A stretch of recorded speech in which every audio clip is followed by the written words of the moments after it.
Gerald stood nervously in the hallway of the little flat he and Sharon had bought only a few months ago, and looked around carefully, clenching and unclenching his hands to build up his courage.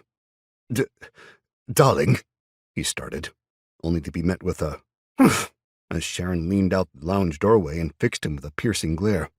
What? Sharon screeched, flapping a patterned doily at him before vanishing back inside. I'm busy here.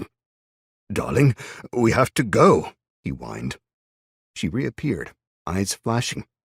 I told you, Gerald Hasselbottom, I'm not going anywhere without my things. If you want me to move faster, then stop standing around and complaining and help me pack. I knew I should have listened to my father about you. Useless like he always said. It was her favorite topic of discussion, reciting the opinion of the terrible man who died a bare fortnight after meeting him, giving Gerald no opportunity to change the miserable old soldier's view of him. And another thing, that horrible, foreign-looking man from upstairs, Martin or whatever his name was, probably wasn't even his real name just to meet up once so he could try and fit in. Anyway, there's a terrible smell coming from up there, and my father always said... And just like that, she was off again.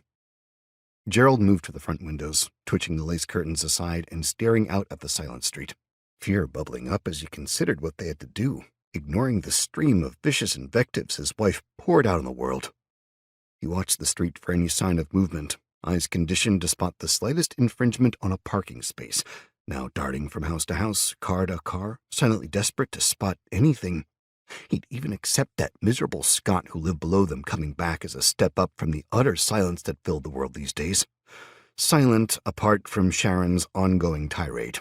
He'd learned years ago to respond in the right way, at the right time. Sometimes a, yes, dear, or a disgraceful could be dropped in without him having to actually listen, and he'd managed to get entire hours of relative peace as she chuntered on about the neighbors' hideous manners, or the disgusting food they served in the area, or any one of 1,000 things that set her off that day.